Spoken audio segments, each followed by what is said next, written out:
Pendleton blanket, made by Beaver State out of Oregon. So it's a unique thing. I think the New Mexico flag is similar, but so I remember the little radiations off the four sides of it there. On there. But did you spend many winter camps out there too? Winter camps. Hey, Mark. We are not. We're still over at Don's house. I remember Kevin Higgins, Don Clemens, Rick Swanson, and I think it was Al Zacher. And they wanted to get their Zero Hero badge. So we had to sleep out into a tent. In the middle of winter, it was like 30 below. So I read up and everything. We set the tent up and we banked snow around it. We put tarps down and we put our sleeping bags down. And I was so worried about these kids getting through the night at 30 below. I was watching them like hawks, and I could get on one side and I'd feel comfortable, and then my side would start aching. It was just absolutely miserable. Well, I was so worried about watching the kids, I forgot to put my boots inside my sleeping bag. And the sweat in my boots, the next morning they froze tighter than the drum, so I had to walk with my socks inside the winter shack to get warmed up. I hated winter camp. I just absolutely hated it. And then you'd get into the cabins. You sleep in the cabins. If you were on the top bunk, you cooked at 180 to 360. If you got on the lower bunk, you froze at about 20 below, and you couldn't regulate. And then the guy, he's gone now, but my old medicine man, Dick Jacobs, he'd always go up there and he'd cut wood. He'd always cut wood for the winter campers. That was his thing. He cut wood all the time. Well, you know, those old wood burning stoves, you just froze. It was. In fact, one time, one guy's car froze, so he took a lid of a garbage can, filled it with coals, lit the coals, got them going, slid it underneath his engine, left it there too long, and melted all the rubber hoses. All the rubber hoses was gone, and whole engine burned up, rubber hoses hanging down. It was just miserable. Winter camps, just miserable. Yeah, of course now most of the cabins are electric heat. Electric heat now. But they have satellite in them or a dish?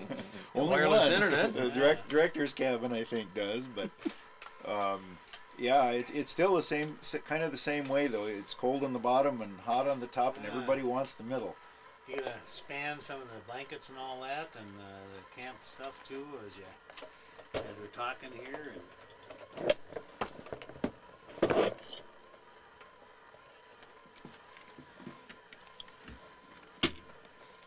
you know, I have to honestly say that all the years of scouting, I never did sleep at night in a sleeping bag out in the woods.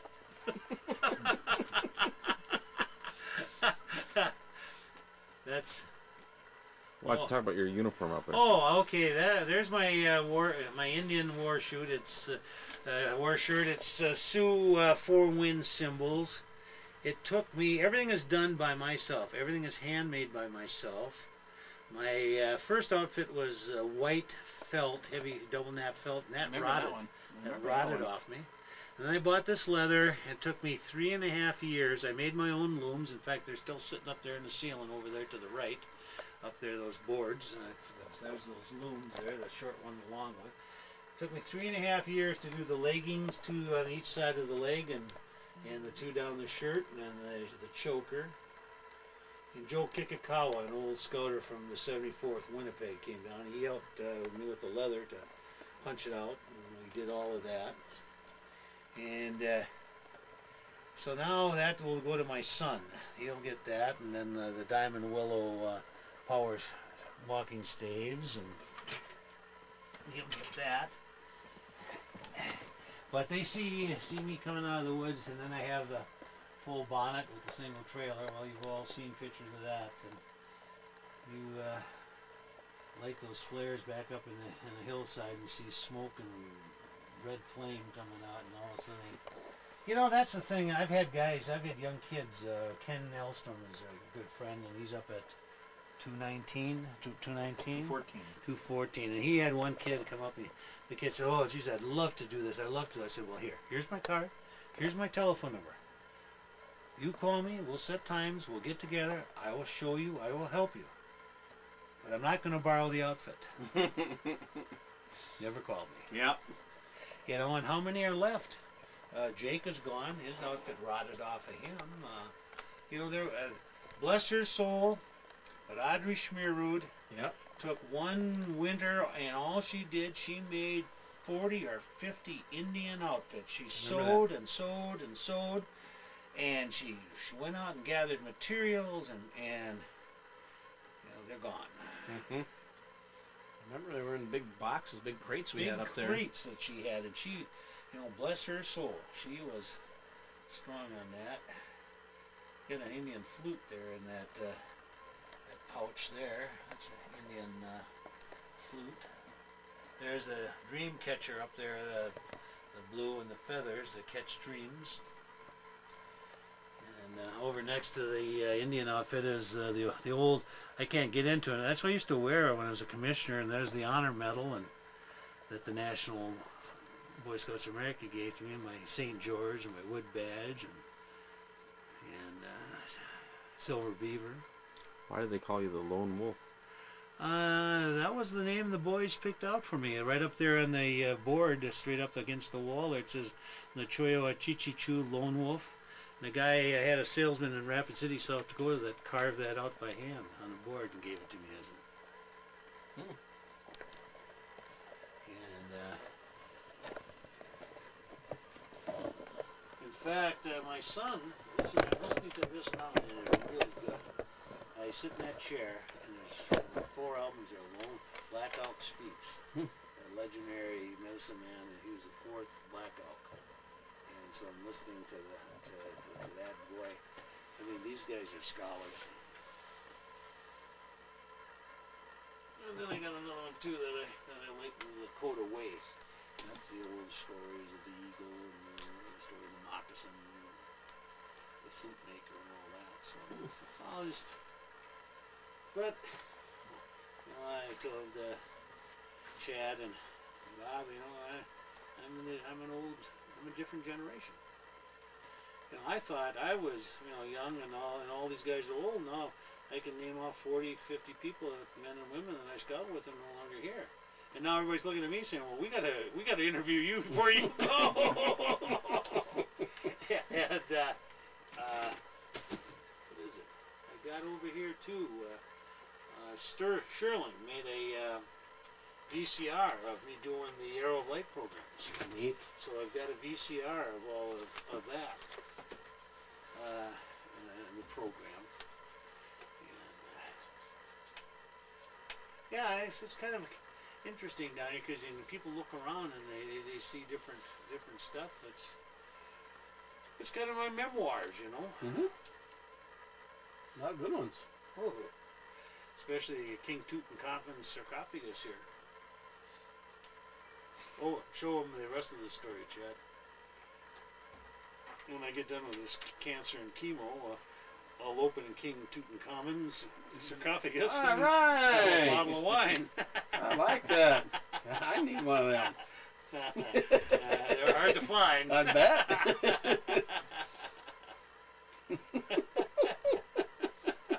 I like that. Huh? I like that.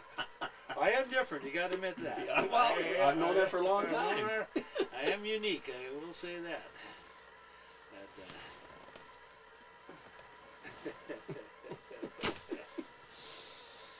Yeah, I had hoped that someday that camp board there is the only last known history of all the early years, and that it won't disappear and bolted or whatever. Well, we're getting real close now. Are we? Yep. Like I say, they have different professionals come in and they have different agendas, and to one it's important, to another it's not important. And they have different agendas in the 21st century, what they want to do too. So, if you want history or memorabilia, or to talk about the old times, or the sitting around the campfires and the legends and the stories, I'm more than happy. I'll still do that. Maybe show up in Wilderness maybe once in the summer or something like that to somebody. I'll fly down to California and go out into the mountains in San Mateo, and these kids, they're still mesmerized. You can still do her. Still mesmerized by the stories. Well, something I'd like to do at some point is to actually have and record, a lot of these stories. They're all copyrighted. Well, we'll have to work on that. They're all trademarked and copyrighted. My son, we were visiting on the phone here in San Mateo, and he had just got back from Singapore, and he goes to China a lot. And he said, Dad, I was reading this book by Howard Robert, and Conan, some say Conan or Conan. He said, all of a sudden, he said, wait a minute. My dad told this Indian story around a campfire.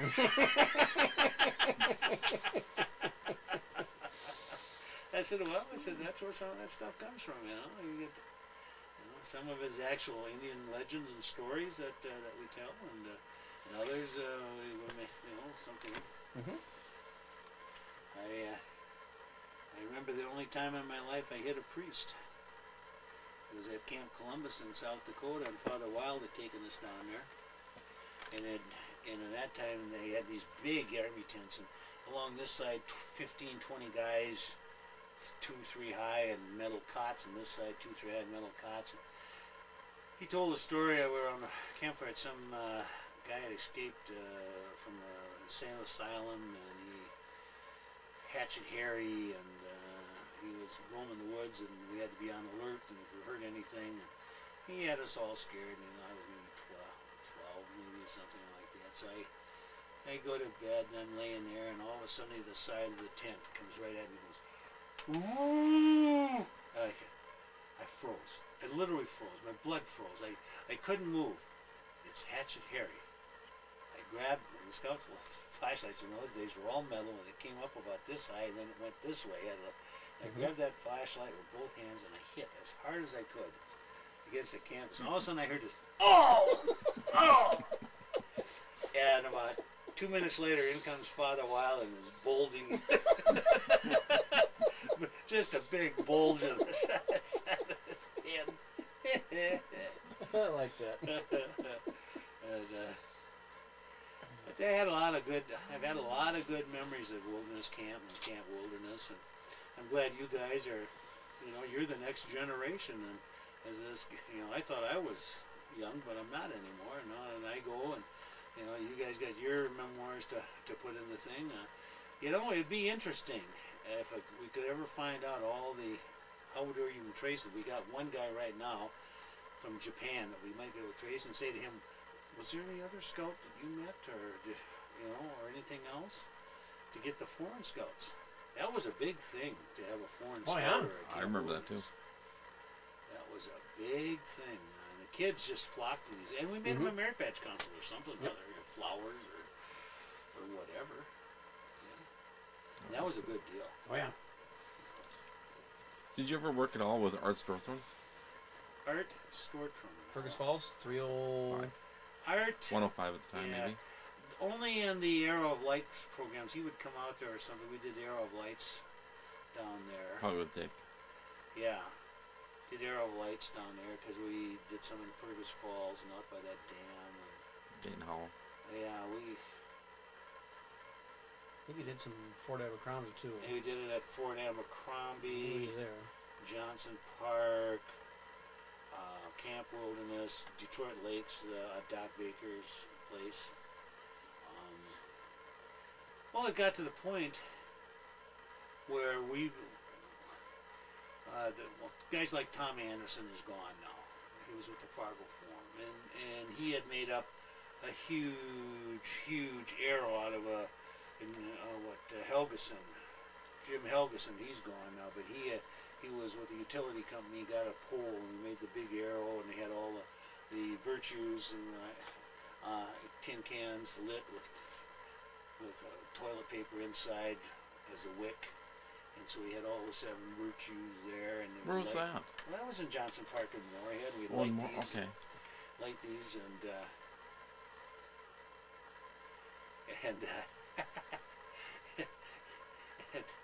no, I just thought of another thing at the wilderness camp of the Order of the Arrow. They would do the ordeals. The ordeal tap outs were done on a Thursday night or something. Help me, Neil. There's always one night during the week that the ordeals. So we would go down to the Scout Beach. We'd walk along the shoreline. And so that's when I had my white outfit, and somebody had borrowed it. And so I'm walking along we're all walking along there to go over to where we're going to do this ordeal ceremony for Order of the Arrow.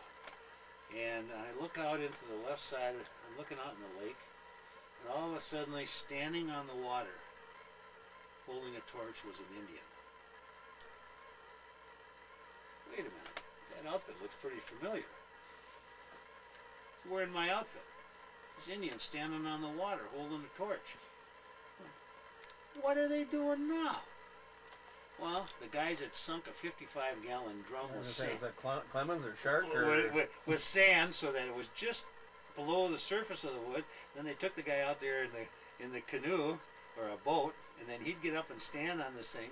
And I said, my trailer's in the water, for Pete's sake, you know. And I'm looking at this. What are you? And of course, I couldn't say nothing because we got all of us are together in the line. And here's the Indian with a torch and just standing on. And it was kind of neat, you know, because you look here, the guy was standing on water.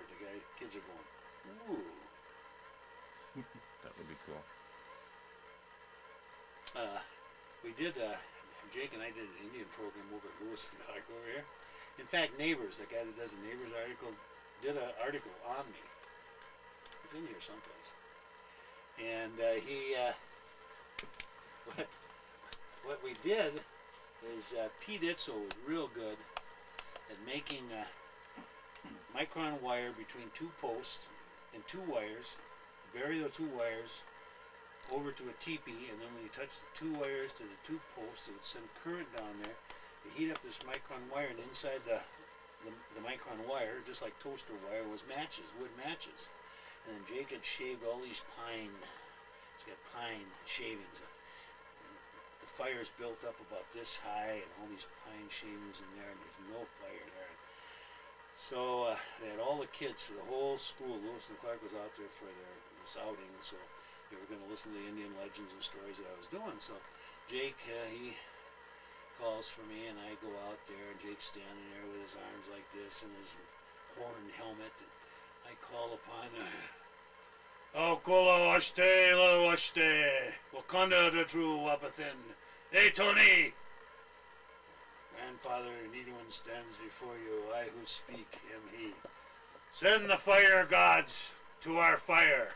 And all of a sudden, that fire went. It touched the 2 wires over the teepee, which is about 10, 15 feet. The matches hit up, hit them pine shavings, and that fire just like, instantly, whoosh, just a perfect fire, just a perfect fire. And I'm standing there, and these 2 little kids, I don't know, 1st grade, 2nd grade, they're sitting right in front of me about 3 feet away. And one elbows the other kid, and he says, listen, he says, I told you they were real Indians. Only real Indians can do that.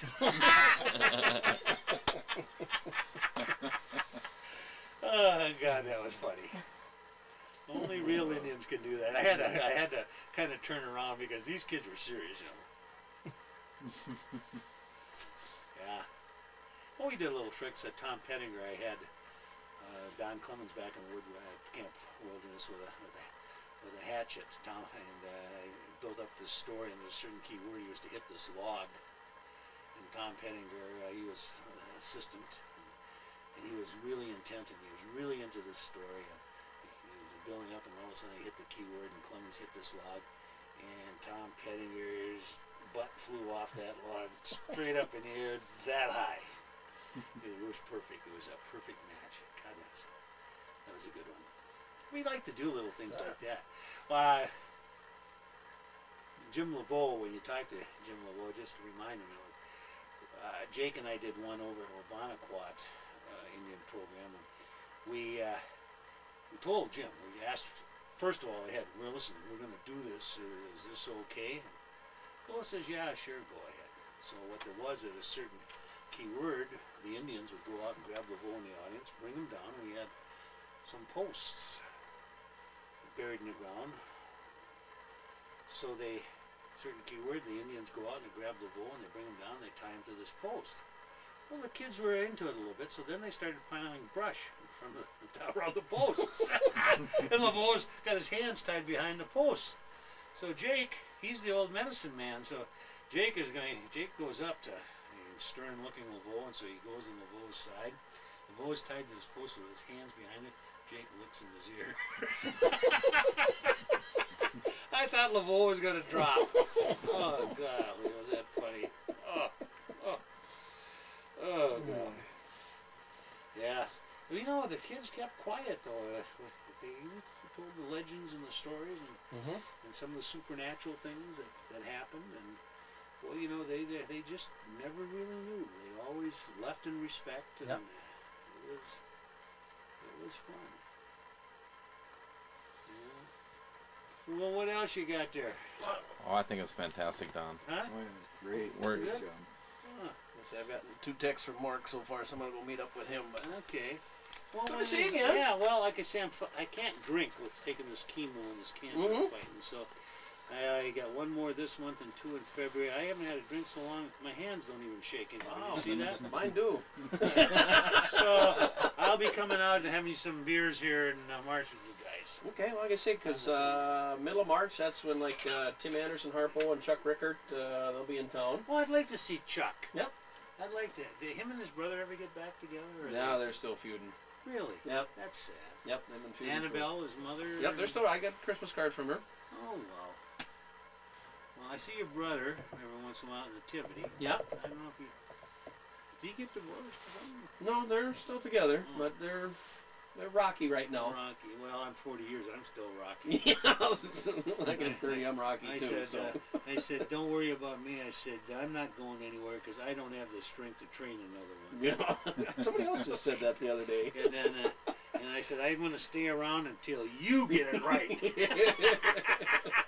Then she says, go down to your room in your leather chair and your movies. Okay, darling, I will.